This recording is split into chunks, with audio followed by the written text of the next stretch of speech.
Sobat KKS, para pencinta firman Tuhan, saya Margaret Susan. Salam kenal semuanya. Pada kesempatan kali ini, saya hendak mengajak Sobat KKS untuk bertanya kepada diri kita masing-masing, seberapa jauhkah kita sudah mengenal Kristus? Dan apakah ada motivasi dalam diri kita masing-masing untuk mengenalnya? Baik, lewat kesaksian dan juga pengalaman dari Rasul Paulus di Filipi 3 ayat 8-14, mari kita belajar bersama-sama. Seperti yang kita ketahui, Rasul Paulus adalah seorang Farisi, warga elit di zaman itu yang mempunyai banyak sekali hak istimewa, kedudukan yang tinggi, fasilitas yang dekat dengan penguasa, dan sebagainya. Tapi apa yang terjadi saat Rasul Paulus ditangkap oleh Kristus? Nah, kemudian terjadilah perubahan dalam hidup, dalam pandangan Rasul Paulus. Di ayat 7, Rasul Paulus mengatakan demikian, "Tetapi apa yang dahulu merupakan keuntungan bagiku, sekarang kuanggap rugi karena Kristus. Semua yang dahulu dia anggap berharga dan kebanggaan itu dia tinggalkan, bahkan menganggapnya sampah. Dia merasa rugi karena pernah terbelenggu oleh hal-hal itu." Mengapa?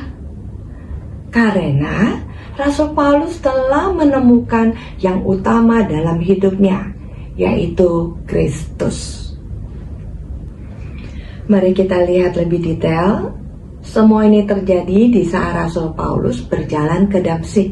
Ia ditangkap oleh Kristus karena Kristus mempunyai suatu maksud dan tujuan untuk hidup Rasul Paulus. Sejak saat itu hanya satu kerinduan dalam hati Rasul Paulus, supaya dia juga bisa menangkap tujuan dan maksud Tuhan Yesus dalam diri dia. Kenapa dia ditangkap?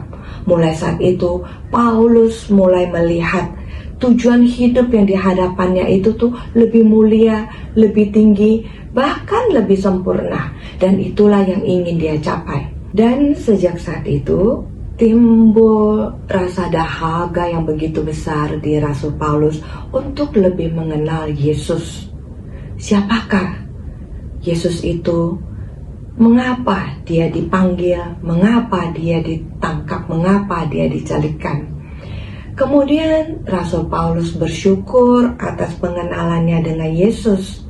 Ia menemukan bahwa di dalam pribadi Yesus ada hal yang jauh lebih mulia dan jauh lebih sempurna dari segala yang ia miliki dan ia banggakan sebelumnya. Sobat-sobat KKS, apakah kita juga bangga menjadi seorang anak Tuhan? Apakah kita juga telah mengenali tujuan kita ditangkap, dicalikan oleh Tuhan sendiri? Nah, bagaimana kita bisa mengenal Tuhan Yesus itu lebih dalam? Tiada lain kalau kita lebih bergaul erat dengan Tuhan lewat mengenali firman-Nya, membangun hubungan persekutuan dengannya, juga belajar daripadanya. Sesudah mengenal, tahap kedua sangat penting, kita harus memperoleh Kristus. Yang dimaksud dengan memperoleh Kristus itu maksudnya bagaimana? Kita harus percaya kepadanya, kita menerima Dia dalam hidup kita. Dan kita harus memberikan tempat yang seluas-luasnya kepada Kristus dalam hati kita dan menerima otoritas sepenuhnya atas kita. Maka dengan memperoleh Kristus, kita akan memperoleh segala-galanya karena di dalam Dia ada jalan kebenaran dalam hidup. Dan di dalam Dia kita juga akan beroleh kasih karunia, kekayaan rohani, dan kemuliaan Allah yang tak ternilai. Baik sobat KKS, selain daripada mengenal Kristus, memperoleh Kristus, kita juga harus selalu berada di dalam Dia, hidup di dalam Dia, hidup bersatu dengan Kristus. Terakhir, mengenal dan mengalami kuasa kebangkitannya, yaitu mengalami pembaruan hidup dan pelepasan dari dosa. Hidup dalam Kristus berarti kita jangan takut mengambil bagian dalam penderitaannya, yaitu menyangkal diri, memikul salib, di mana yang menjadi tujuan hidup kita adalah memperoleh janji keselamatan itu. Namun seperti ungkap Rasul Paulus, hendaklah sebagai orang percaya memikul salib seharusnya bukan lagi menjadi beban, tetapi sebuah sukacita dan kebanggaan yang membawa kita boleh bersekutu dengan Kristus.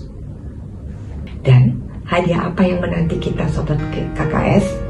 Tiada lain janji keselamatan itu.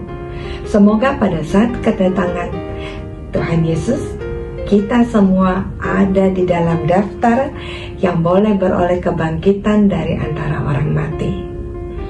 Baik, terima kasih Sobat KKS. Sampai jumpa di lain kesempatan.